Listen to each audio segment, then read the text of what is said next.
Career के अंदर आपको सक्सेस में एक बड़ी रुकावट तब महसूस होती है जब आपका बॉस, आपकी मैनेजर, आपका टीम लीड कोई फीमेल हो। और इसका सबसे बेहतरीन हल ये होता है कि आप अपनी प्रोफेशनल लाइफ के अंदर फीमेल फ्रेंडशिप जरूर करें। यानी प्रोफेशनल लेवल की आप फीमेल्स के साथ फ्रेंडशिप करें और इसमें कोई कबाहत नहीं है, क्योंकि यहां पर आपको अपने जहन से डिस्क्रिमिनेशन का पॉइंट निकालना होगा और जेंडर इक्वलिटी को आपने अपने जहन में रखना होगा और ये आपके करियर के अंदर सक्सेस के एक नए रोशन बाप की तरह होगा। क्योंकि बहुत सारे लोग जिन्होंने कोई स्टडी नहीं किया होता या वो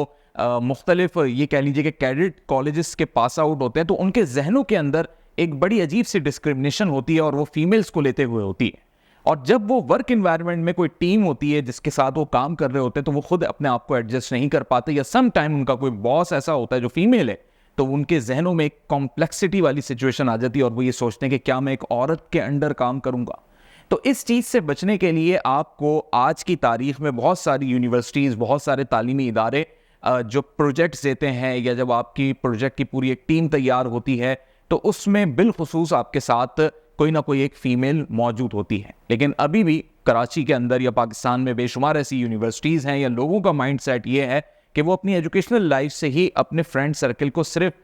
लड़कों की हद तक ही महदूद रखते हैं। यानी प्रोजेक्ट बनाना हो, कोई असाइनमेंट हो, क्विज हो, ग्रुप स्टडी हो, यानी कोई भी ऐसी चीज़ हो कि क्लासरूम में रहते हुए आप पूरा एक अपना ग्रुप की सूरत में कोई टास्क परफॉर्म कर रहे हैं, तो उसमें भी बहुत सारे लोग सिर्फ लड़कों को प्रेफर करते हैं। और उस वक्त उनकी सोच ये होती है, जो अक्सर मैंने स्टूडेंट से पूछा, तो उनको ये लगता है कि आपस में कम्युनिकेट करना आसान होता है और हमें ज़्यादा फ्लेक्सिबल रहता है।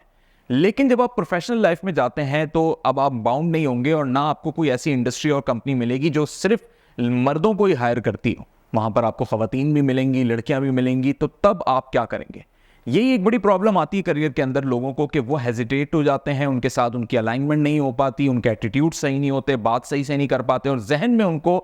खवातीन को लेकर सिर्फ एक ही पॉइंट होता है जिसकी वजह से उनका फोकस अपने उस टास्क पे, उस प्रोफेशनल चीज़ों पे नहीं होता। और सम टाइम उनका ये एटीट्यूड, जो कि एक रिजर्व एटीट्यूड होता है, लेकिन खवातीन को ये थोड़ा सा हैरेसमेंट की जुमरे में भी फील होने लगता है और वो खुद कंप्लेन कर देती हैं उनकी, या फिर उनकी आपस में जो अलाइनमेंट नहीं बनती, तो उसका सीधा असर यानी डायरेक्ट असर उस प्रोजेक्ट पे होता है और उस कंपनी की रेपुटेशन पे भी होता है। तो बिल आखिर कंपनी डिसाइड करती है कि उनमें से किसी एक को या तो टीम से अलहदा कर दिया जाता है, फायर कर दिया जाता है, सस्पेंड कर दिया जाता है या डिमोट कर दिया जाता है। तो इसमें जो नुकसान दिखाई देता है और उसकी जो वजह दिखाई देती है, वो उन लोगों की, बिलखुसूस लड़कों की वो सोच दिखाई देती है जिसमें वो लड़कियों के साथ अलाइन नहीं हो पाते अपने प्रोफेशनल टास्क को अंजाम देने के लिए। लेकिन आपको बैंकिंग सेक्टर में ये चीज़ ज़्यादा नहीं मिलेगी। ज़्यादातर ये चीज़ आपको उस जगह पे मिलेगी जो मल्टीनेशनल कंपनीज नहीं होंगी, यानी नेशनल लेवल की कंपनीज होंगी, और वहाँ पर वर्क इन्वायरमेंट में बहुत ज़्यादा एचआर जो है वो एक ऐसा रवैया रखता होगा जिसकी वजह से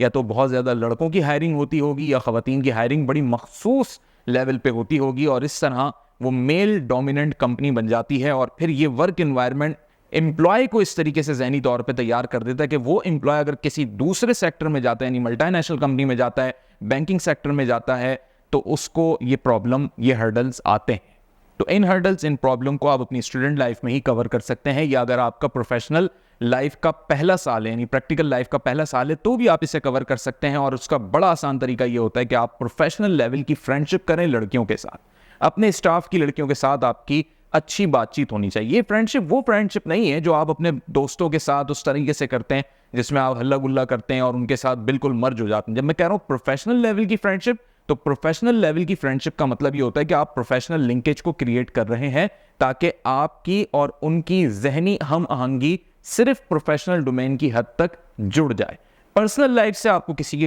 कंसीडर नहीं करना है, उसकी डोमेस्टिक लाइफ में आपको नहीं पढ़ना है, पर्सनल इश्यूज में नहीं पढ़ना है। कोई सैड दिखाई दे रहा है तो आप ये पूछने नहीं बैठ जाएंगे क्या वजह है, मुझे अपने दुखड़े सुनाओ। ये नहीं है प्रोफेशनल फ्रेंडशिप। प्रोफेशनल फ्रेंडशिप ये है कि आप अच्छे तरीके से बात कर रहे हैं, आप अच्छे तरीके से पेश आ रहे हैं, काम में जो टीम कोऑर्डिनेशन है आप वो अच्छी कर रहे हैं, फीडबैक की तरफ आप जा रहे हैं, और सबसे इंपॉर्टेंट फैक्टर इसके अंदर ये है कि आप अपनी जानिब से एक बहुत पॉजिटिव जेस्चर फील करवा रहे हैं जिससे वो खातून या वो लड़की जो आपकी प्रोफेशनल फ्रेंडशिप के सर्कल में अब आ चुकी है, उसको कोई आपसे हैरेसमेंट भी फील नहीं हो रही। तो ऐसी सूरत हाल में आप अपने करियर में कामयाबी की तरफ स्पीड से बढ़ेंगे, क्योंकि चाहे आप किसी भी फील्ड से ताल्लुक रखते हो, आगे चल के आपने बिजनेस करना हो या किसी इन्वेस्टर के पास भी जाना हो, तो हर सूरत में आप लोगों को डील करने के बेहतर तरीकों को समझ लेंगे। और सबसे अच्छी चीज़ ये कि जब आप प्रोफेशनल लेवल की फ्रेंडशिप खवातीन से करते हैं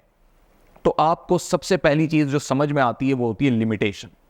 आप अपनी लाइफ में इन चीज़ों को अडॉप्ट कर सकते हैं खवातीन के साथ प्रोफेशनल लेवल की फ्रेंडशिप करके। यानी आपको ये मालूम पड़ जाएगा कि लिमिटेशंस क्या होती हैं किसी भी प्रोफेशनल लिंकेज को बनाने के अंदर। इसी तरह फिर आपको अपनी लिमिटेशंस का भी ख्याल आएगा कि हाँ, फिर मुझे भी अपने अंदर कुछ लिमिटेशंस क्रिएट करनी होंगी कि मैं भी फिर रात 10 बजे के बाद किसी से प्रोफेशनल लेवल की बात नहीं करूंगा। अगर मेरे पास कॉल आएगी तो मैं रिसीव भी नहीं करूंगा। तो ये वो प्रोफेशनल एटीट्यूड होता है जो आप बगैर कहे या बगैर सीखे सीख जाते हैं तब जब आप प्रोफेशनल लेवल की फ्रेंडशिप करते हैं किसी खातून के साथ। दूसरी इंपॉर्टेंट चीज़ आप सीखते हैं स्माइल करना, क्योंकि खवातीन अक्सर जब भी ये एक बाय नेचर अल्लाह रब्बुल इज़्ज़त ने उनको इक्वालिटी दी है कि आप किसी के साथ जब मिलते हैं तो खवातीन अपने स्पेशली कॉर्पोरेट और प्राइवेट सेक्टर में काम करने वाली लड़कियां वो स्माइल अपने फेस पे सजाते हुए फिर वो कम्युनिकेट करती हैं, बात करती हैं, तो उससे आपको एक लर्निंग हो रही होती है। बाय डिफ़ॉल्ट आप ये चीज़ एक सीख रहे होते हैं कि आप भी जब किसी के साथ कम्युनिकेट करेंगे तो आपके फेस के ऊपर बहुत ज़्यादा हार्शनेस ना हो।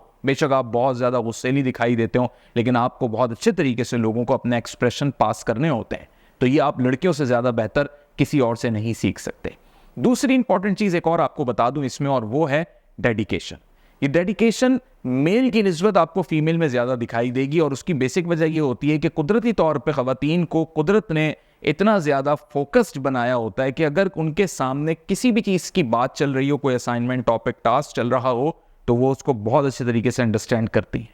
तो उस चीज़ को जिसमें आपको क्यूरीज फील हो रही है लेकिन आपकी टीम में कोई एक मेंबर भी खातून है, तो आप यकीन मानिए आपकी क्यूरीज रिजॉल्व हो जाएंगी। लेकिन मेरी इन तमाम तर बातों के बावजूद बहुत से लोगों के ये भी तजुर्बे हैं कि उनकी प्रोफेशनल टीम के अंदर जब जब खवातीन थी तो उन्हें हर्डल्स आए।